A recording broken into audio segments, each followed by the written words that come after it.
तो आज मैं आपको एक अनोखी रहस्यमय कहानी सुनाऊंगा। अगर आप चैनल पर नए हैं तो अभी सब्सक्राइब कर ले तथा कहानी पूरा देखें। अंत में एक अनोखा रहस्य छुपा है। धन्यवाद। तो सुनिए। कैलाश के बर्फीले विस्तार में, जहां समय और स्थान का बोध क्षीण हो जाता है, शिवजी एक बार अत्यंत तीव्र गति से अपनी जटाओं को घुमा रहे थे।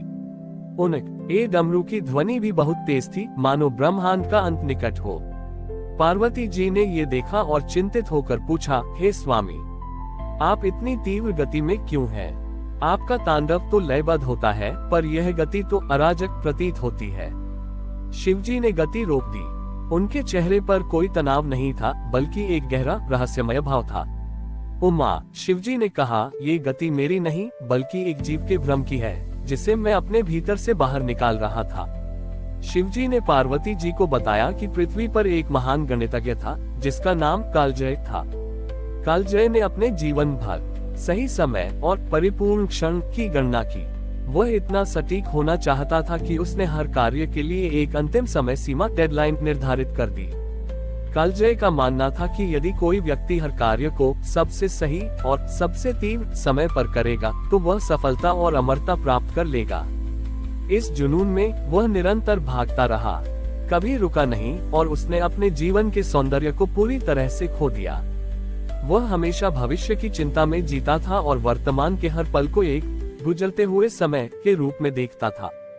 कालजय की यह अत्यधिक समयबद्धता और भविष्य की चिंता इतनी तीव्र हो गई थी कि वह एक ऊर्जा के बवंडर में बदल गई और कैलाश तक पहुंच गई, जिससे वहां भी अस्थिरता आ गई। शिवजी ने कहा, मैंने अपनी गति इसलिए बढ़ाई ताकि मैं उसके भ्रम को अपने भीतर अवशोषित कर सकूं। अब मुझे उसे यह ज्ञान देना है कि समय एक बंधन नहीं, बल्कि एक उपहार है। शिवजी ने कालजय के पास एक छोटा सा सिक्का गिराया, जो किसी धातु का नहीं, बल्कि ठहरा हुआ जल था, जो पानी क्षण भर के लिए अपनी गति भूलकर जम गया था। कालजय ने उस ठहरे हुए जल के सिक्के को उठाया। जैसे ही उसने उसे छुआ, उसकी सारी गति की चिंता और समय की भाग दौड़ ठहर गई। वह पहली बार वर्तमान क्षण में रुका। कालजय ने देखा कि उसके सामने जो फूल है, वह कितना सुंदर है। उसने महसूस किया कि उसकी पत्नी का हाथ कितना कोमल है। उसने अपने जीवन की उन सारी छोटी छोटी चीजों को देखा, जिन्हें वह समय बर्बाद मानकर अनदेखा कर रहा था।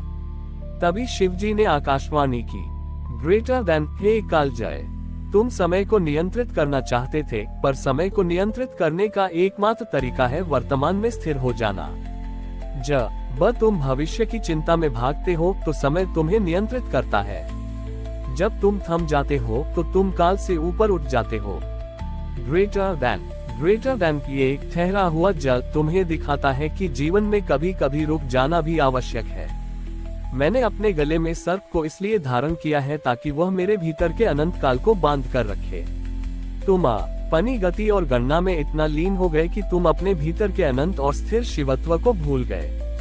ग्रेटर देन, कालजय को ज्ञान प्राप्त हुआ। उसने समझा कि उत्पादकता की भाग दौड़ केवल एक भ्रम थी, और जीवन का वास्तविक सार हर क्षण में शांत और स्थिर होकर जीना था। उसने ठहरे हुए जल के सिक्के को अपने हृदय से लगा लिया।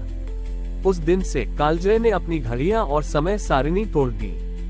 वह अब हर कार्य को पूरी जागरूकता के साथ करता था, न कि किसी अंतिम समय सीमा के दबाव में। उसने पाया कि जब वह तनाव मुक्त रहता था, तो वह और अधिक कुशलता से कार्य करता था।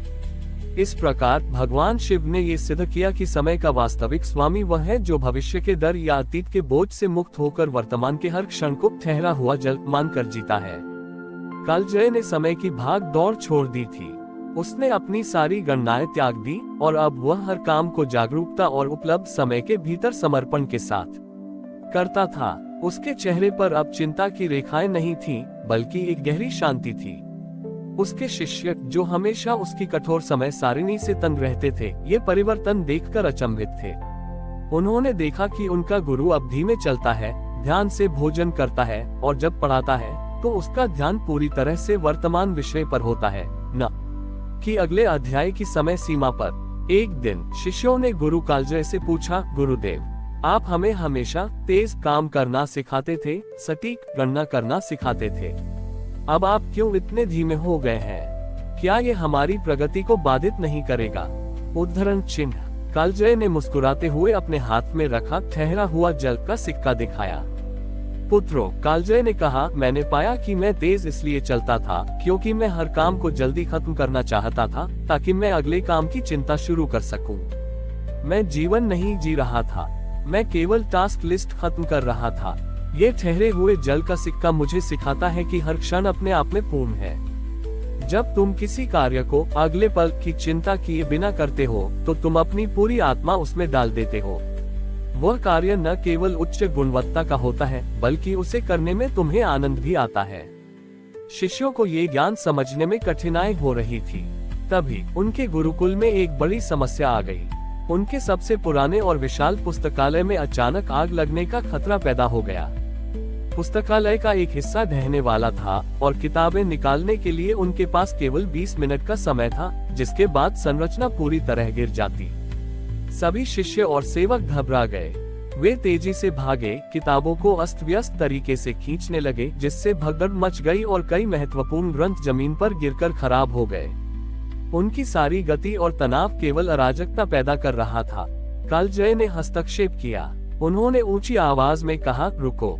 उन्होंने अपने हाथ में ठहरे हुए जल के सिक्के को ऊपर उठाया।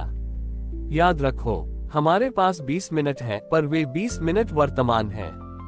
भागो मत, अपने दिमाग को स्थिर करो। हर कार्य को इस तरह करो मानो यही अंतिम और सबसे महत्वपूर्ण कार्य हो। कालजय ने शांति से एक व्यवस्थित योजना बनाई। उन्होंने सबसे अनुभवी शिष्यों को सबसे मूल्यवान ग्रंथों को उठाने को कहा और बाकी शिष्यों को कतारबद्ध होकर काम करने का निर्देश दिया। हर कोई अब शांति और जागरूकता के साथ काम कर रहा था। वे पहले की तुलना में तेजी से नहीं चल रहे थे, लेकिन वे बेहतर काम कर रहे थे। नका स्थिर मन उन्हें गलतियां करने से रोक रहा था। जब 20 मिनट पूरे हुए और पुस्तकालय का शेष हिस्सा भी ढह गया, तब तक वे सभी महत्वपूर्ण और मूल्यवान ग्रंथ सुरक्षित बाहर निकाल चुके थे। शिष्यों ने देखा कि जब वे तनाव और समय सीमा के दबाव में थे, तब उन्होंने बहुत कम काम किया था, लेकिन जब वे शांति और जागरूकता के साथ काम किए तो उन्होंने असंभव को संभव बना दिया। कालजय ने मुस्कुराते हुए कहा, देखा पुत्रों, हमने 20 मिनट की सीमितता में भी अनंत शिवत्व को पाया। जब तुम्हारा मन स्थिर होता है तो तुम समय के नियंत्रण से मुक्त हो जाते हो। तुम समय को नहीं बल्कि खुद को नियंत्रित करते हो। इस घटना के बाद कालजय के गुरुकुल में समय सारिणी नहीं बल्कि जागरूकता सारिणी लागू हुई। वे अब हर कार्य को समयबद्धता के साथ नहीं बल्कि शिव की सहज शांति के साथ करने लगे। हमारी और भी आध्यात्मिक एवं अनोखी कहानियां देखने के लिए हमारे चैनल पर जाएं तथा धार्मिक एवं पौराणिक अनोखी कहानियां हमारे चैनल पर है। कृपया जाके देखें तथा हमारे चैनल को सब्सक्राइब करके रखें और वीडियो लाइक जरूर करें। धन्यवाद।